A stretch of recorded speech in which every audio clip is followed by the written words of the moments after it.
Bonjour à tous et bienvenue dans cette nouvelle édition de La Source. Au sommaire de ce journal, le pape François qui se rendra au Parlement européen à Strasbourg le 25 novembre. On l'a appris ce midi. Première réaction dans ce journal. Le synode des évêques sur la famille à moins d'un mois de son ouverture. Témoignage du père Berlier. C'est l'un des experts français à cette assemblée synodale dont la liste a été communiquée cette semaine. Et puis en fin de journal, nous irons à Bruxelles où vient d'être réouverte l'église Sainte-Catherine après 3 ans de fermeture. Et puis notre dossier se penchera notamment sur l'Irak avec Cyril Lepeigneux et vos deux invités, Cyril. Alors oui, ce sera avec Émeric Pourbet de Famille Chrétienne et Guillaume Goubert de la Croix. Nous parlerons de la décision de Barack Obama de mener une coalition pour éradiquer l'autoproclamé État islamique. Nous évoquerons aussi la nouvelle du jour, donc la prochaine venue du pape au Parlement européen de Strasbourg. Voilà, parce qu'en effet, on l'a appris à midi. Donc aujourd'hui, le Parlement européen, puis la salle de presse du Saint-Siège l'ont confirmé. Le pape François va se rendre au Parlement européen à Strasbourg le 25 novembre à l'invitation de l'actuel président du Parlement européen, Martin Schulz, lors de sa venue il y a un an au Vatican. C'est la deuxième visite d'un pape au Parlement européen, plus de 25 ans après celle de Jean-Paul II. Le contexte européen et international a profondément changé entre-temps. Le pape François qui va donc intervenir dans un discours solennel devant l'Assemblée européenne. Alors, quelle parole est aujourd'hui attendue par les députés européens? Nous avons posé la question à Martin Schulz lui-même il y a quelques minutes, alors qu'il était à Kiev. Je vous propose de l'écouter. Il y a, à mes yeux, 3 créneaux du débat. La paix. Il y a toute une génération qui n'a jamais cru, qui n'a jamais pu s'imaginer que ça revient de guerre. 2. Le clivage entre les riches et les pauvres en Europe devient plus en plus grand. Et un pape peut nous donner des conseils d'orientation en ce qui concerne les initiatives nécessaires pour surmonter ce clivage.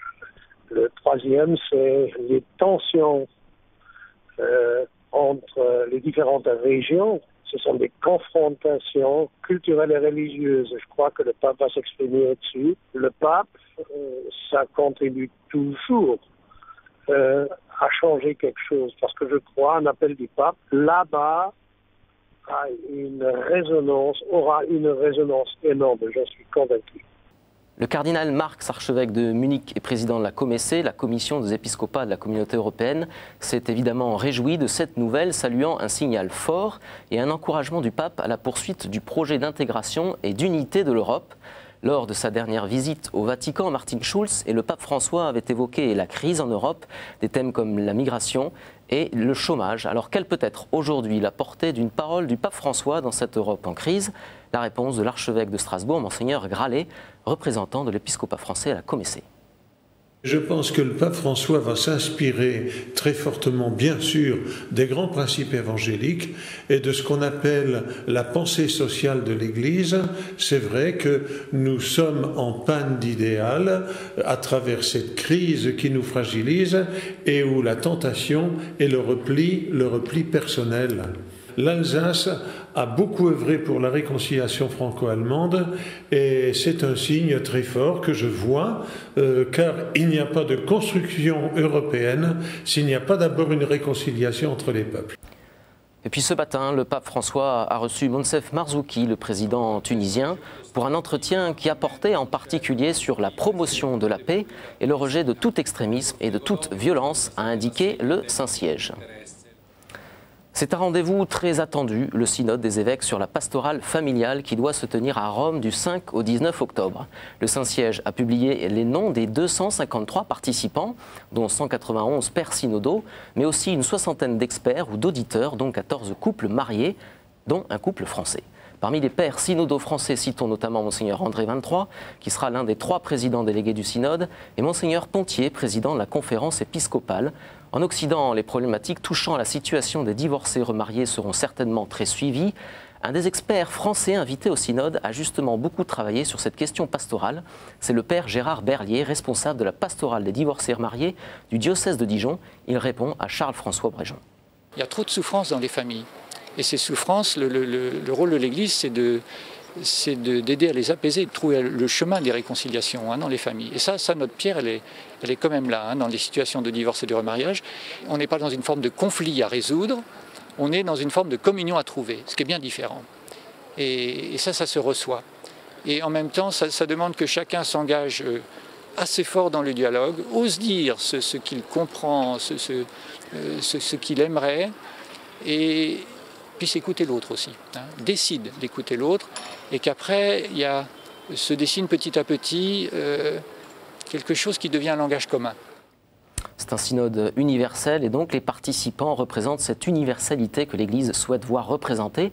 Un couple congolais d'ailleurs fera ainsi partie des auditeurs de cette assemblée synodale. On l'écoute. Il y a des questions posées déjà depuis longtemps telles que comment gérer la question de l'indissolubilité du mariage, comment gérer le problème de la stérilité dans le couple, parce que chez nous, l'enfant a un rôle très, très particulier. Comment gérer les situations des personnes en polygamie, les aider à s'en sortir, leur faire comprendre, malgré leur manière de concevoir la polygamie peut-être comme étant normale. Si nous pouvons parler au pape, évidemment, nous lui porterons les espoirs de tous les couples d'Afrique. Voilà, et c'est un événement bien sûr que nous aurons l'occasion de suivre sur KTO pas à pas. L'Irak, avec le président français qui doit s'y rendre vendredi. L'objectif de François Hollande, apporter le soutien de la France au gouvernement fraîchement formé à Bagdad et préciser aussi sa stratégie pour combattre les djihadistes de l'État islamique. Parallèlement à la mise en place d'une coalition internationale. Le patriarche chaldéen de Bagdad, Monseigneur Sako, a quitté Bruxelles pour regagner l'Irak et accueillir notamment le président français. Son vicaire général, Monseigneur Wardouni, attend donc que les pays de la région clarifient leur implication dans le conflit. Il était joint tout à l'heure par François-Xavier Mathieu. On l'écoute. Cette corrélation doit faire quelque chose. La première chose est de colloque. Avec qui? Avec les personnes ou les États qu'ils soutiennent cette terrible personne. Ils donnent à cette personne l'argent et les armes. Et dites à elle, si vous êtes dans la communauté internationale, vous devez fermer pour donner les armes à cette personne. La sécurité alimentaire pour tous, c'était l'objet d'une conférence organisée mardi par le Secours catholique et les évêques de France. Plusieurs acteurs de la solidarité dans le monde sont intervenus avec des questions comme comment agir concrètement, comment traduire le droit à l'alimentation dans les faits, comment instaurer un nouveau dynamisme sur ce front-là. Autant de questions débattues donc mardi, un enjeu majeur en tout cas pour les chrétiens et une occasion très concrète de témoigner de l'Évangile. C'est en tout cas ce qu'estime le père Isidore Ouedraogo, secrétaire exécutif de Caritas au Burkina Faso.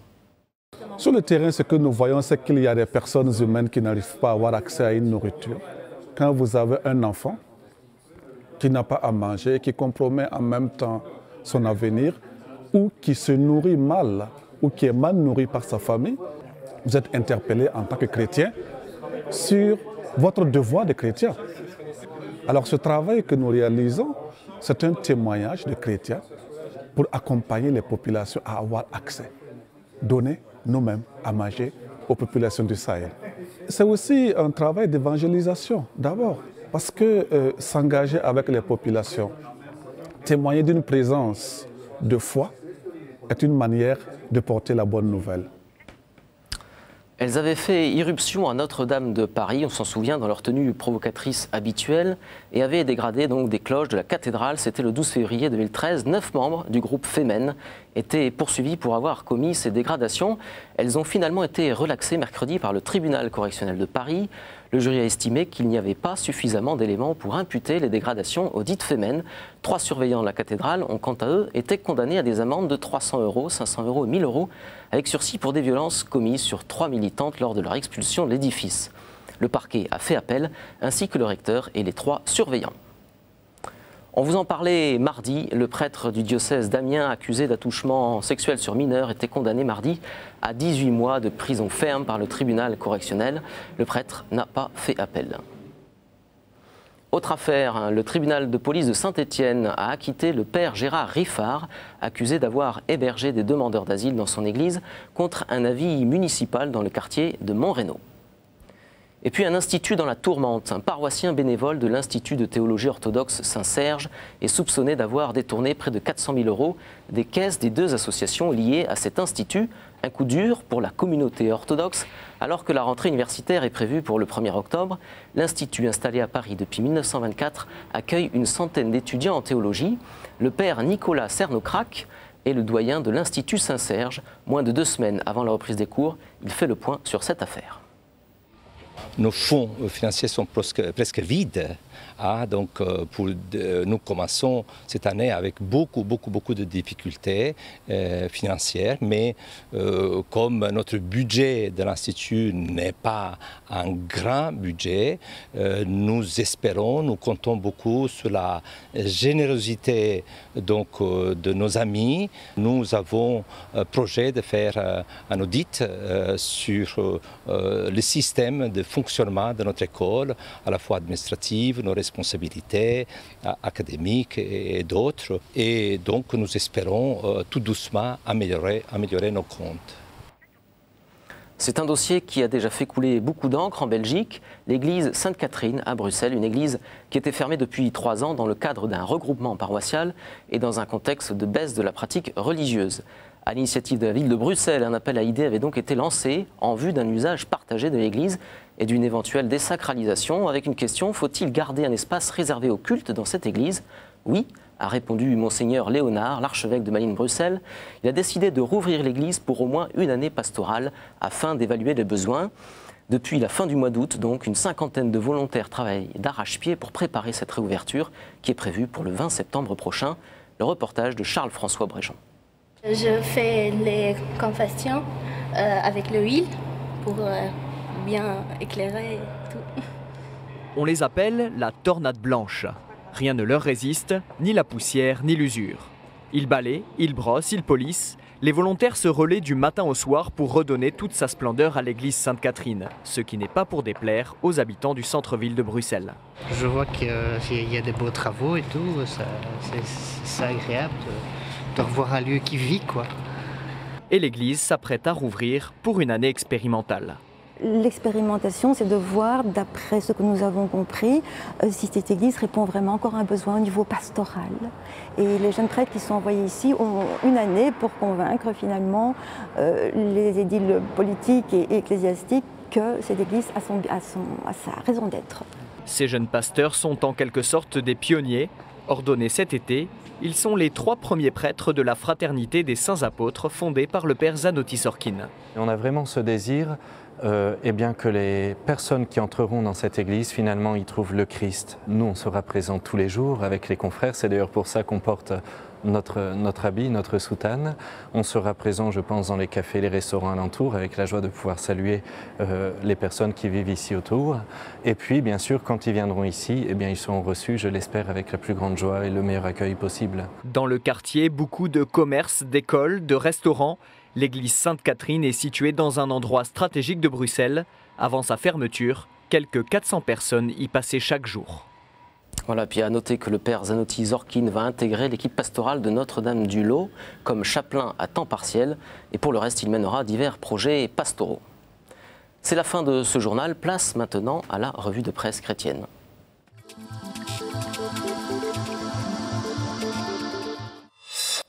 Avec des magazines qui sont relookés pour la rentrée, Panorama du groupe Bayard présente ce mois-ci une nouvelle formule et avec un nouveau rédacteur en chef, François-Xavier Maigre, qui vient du quotidien La Croix. En une, ce mois-ci, le présentateur télé Olivier Delacroix. Pellerin, de son côté, ne désespère pas réformer la France. Chiche, s'exclame en une l'hebdomadaire du groupe Bayard, qui par ailleurs revient sur le débat de l'euthanasie à travers la parution d'un livre, celui de Corinne Van Ost. Médecin et catholique, elle prend le risque de l'euthanasie, écrit Pellerin. Les héros, c'est la une de l'hebdomadaire La Vie qui revient sur les engagements de frère Patrick face au virus Ebola, du journaliste James Foley, reporter décapité en Irak, ou encore de Camille Lepage, photographe assassiné en Centrafrique. Des hommes et des femmes qui vont jusqu'au bout de leur engagement, explique La Vie, qui a mené l'enquête dans le monde de ces héros contemporains. Et puis, Famille chrétienne qui offre aussi en cette rentrée une nouvelle maquette, Émeric Pourbet. Oui, effectivement. Alors bon, c'est un peu d'usage dans la presse de donner un coup de peinture, si on peut dire, à un magazine, mais c'est aussi une manière de donner peut-être plus de place à l'actualité et un accent encore plus marqué que d'habitude, qu'avant, sur l'éducation, les questions éducatives qui évidemment sont essentielles et sur lesquelles Famille Chrétienne s'engage en particulier de manière très forte. Merci Émeric, on vous retrouve évidemment pour le dossier avec Cyril Lepeigneux et les deux invités de Cyril. Je vous propose avant d'écouter la chronique du père Bernard Devers. Bienvenue donc au fondateur d'Habitat et Humanisme comme chroniqueur de la Source. Et pour ma part, j'étais heureux de vous accompagner cette semaine. La semaine prochaine, vous retrouverez Charles de Pêche-Pérou.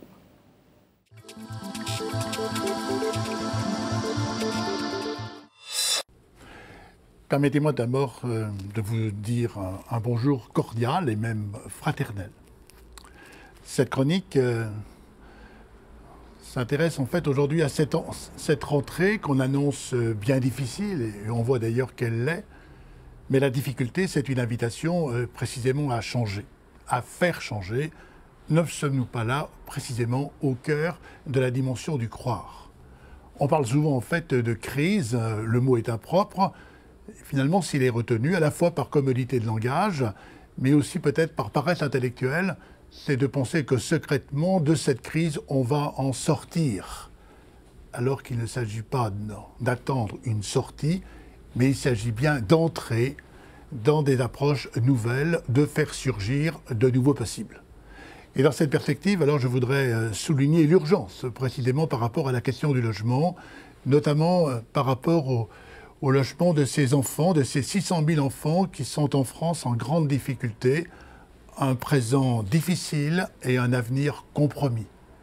Il y a urgence à se poser un certain nombre d'interrogations et de voir comment, ensemble, nous pouvons précisément apporter un certain nombre de réponses pour que l'inacceptable soit supprimé, pour que nous ne restions pas dans des formes d'indignation. Le sujet, ce n'est pas tant de s'indigner, mais précisément de supprimer les causes de l'indignation. Et dans un moment où notre société est à la recherche d'un souffle, celui de la fraternité est une belle aventure qu'ensemble nous essaierons de vivre.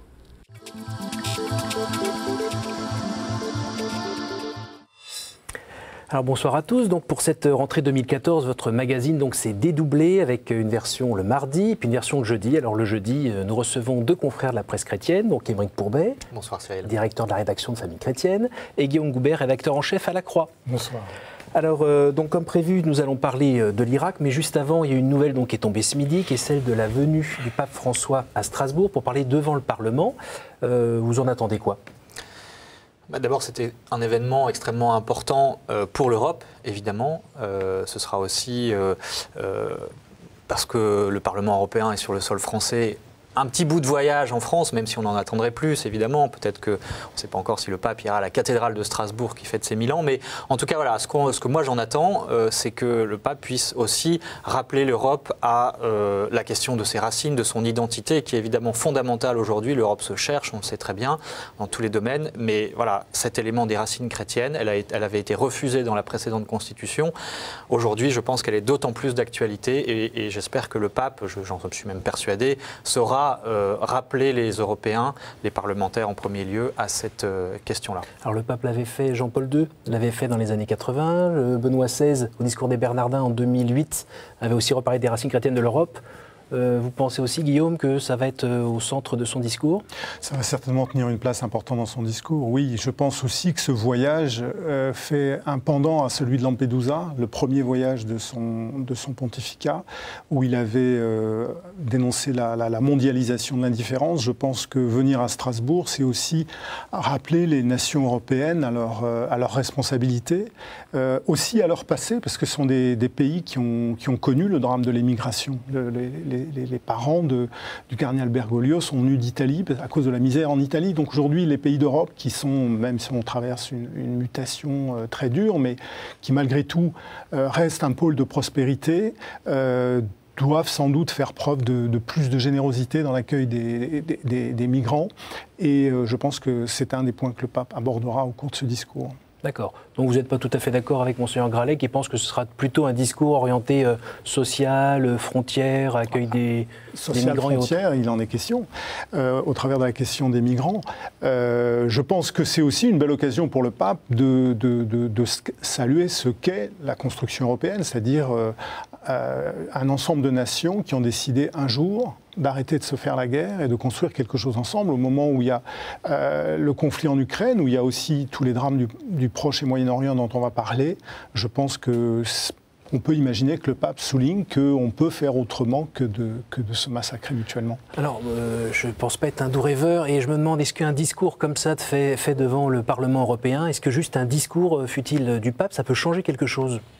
Je crois que ça change beaucoup et ça fait réfléchir en tout cas parce que c'est parlementaire, mais on a vu aussi les exemples avec Benoît XVI lorsqu'il est allé devant le Bundestag en Allemagne ou devant le Parlement anglais. C'est quand même des enceintes privilégiées, les élites, et ça les fait réfléchir parce qu'ils entendent un discours qu'ils n'ont pas l'habitude d'entendre. D'abord, entendre parler de Dieu, c'est vrai qu'on est quand même dans un contexte de laïcité, donc ça va les changer, ça va les remuer un peu. Et puis ça les fait réfléchir aussi parce que, en tout cas, les discours de Benoît XVI avaient été des discours de très haute volée qui vont au fond des choses, au fond des problèmes, et je crois que ça fait malgré tout bouger les lignes. D'accord, un discours peut changer. Je suis entièrement d'accord. Je pense que c'est extrêmement important que la parole chrétienne et la parole du pape soient présentes dans une enceinte comme celle-là. Et il faut se réjouir d'ailleurs de l'invitation qui a été adressée par le Parlement. C'est quand même pas tout à fait demain la veille qu'on verra le pape s'exprimer dans le Parlement français. Donc réjouissons-nous que ça se passe sur le territoire français, mais devant le Parlement européen. Bon, alors la suite, le 25 novembre. Alors on va revenir sur le dossier de l'Irak. Demain, on a le président Hollande qui se rend là-bas, en Irak. Alors là, à nouveau, même question, qu'est-ce qu'on en attend ? De la visite de François Hollande. Je pense vous en attendez quoi ? Et dans le journal, qu'est-ce que vous allez faire à ce propos ? Je ne peux pas dire qu'on attende beaucoup de la visite de François Hollande en Irak, mais là aussi, elle a une valeur symbolique qui est de marquer le soutien de la France à ceux qui se battent contre l'État islamique. Il est question d'un déplacement à Erbil. Les informations que vous avez éditées tout à l'heure laissent entendre qu'il pourrait aussi y avoir une rencontre avec les responsables des églises chrétiennes. Je veux dire, ça permet... La visite de François Hollande permet de donner de l'audience et de marquer un engagement de la France dans le combat contre le terrorisme islamiste. Donc de ce point de vue-là, c'est une visite bienvenue. C'est juste ça ? Je crois que c'est extrêmement important, effectivement, de ne pas faire de la diplomatie en chambre. On peut élaborer des théories, etc. Mais c'est en allant sur le terrain, en rencontrant les gens qui sont en première ligne et qui souffrent atrocement de cet État islamique, que, effectivement, les mots prennent tout leur sens, tout leur poids, et que parfois, en France, on a peut-être une vision un peu irénique. Je pense notamment à la question du dialogue avec l'islam, on pourra en reparler.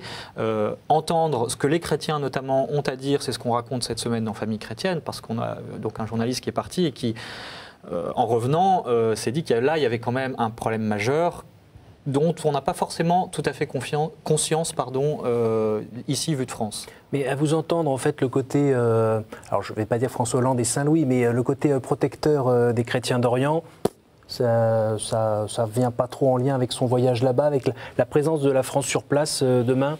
C'est... La France, vous trouvez qu'elle joue d'ailleurs son rôle toujours là-dedans de protection des chrétiens d'Orient ? Pas assez, c'est clair, pas assez. En même temps, la France est un des pays qui porte quand même un petit peu cette cause, en tout cas plus que d'autres, et qui a accueilli récemment quelques dizaines de réfugiés. Là aussi, c'est symbolique, mais ça permet de souligner une responsabilité particulière auquel la France n'a jamais renoncé. Donc je pense que notre rôle, c'est aussi d'appeler les autorités de la République à justement être fidèles à cette mission dont la France se sent investie dans la protection des chrétiens d'Orient. Alors on a vu que les États-Unis cette nuit avaient dit que ça y est, ils allaient partir.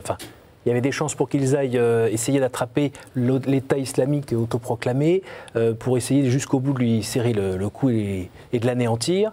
Apparemment, il y a une quarantaine de pays qui sont derrière là, pour cette coalition, dont la France. Alors la France, là-dedans, à nouveau, elle est où ? Elle fait quoi ? Qu'est-ce qu'elle peut faire, à votre avis ? Laurent Fabius a dit que la France était prête à envoyer un soutien logistique, militaire.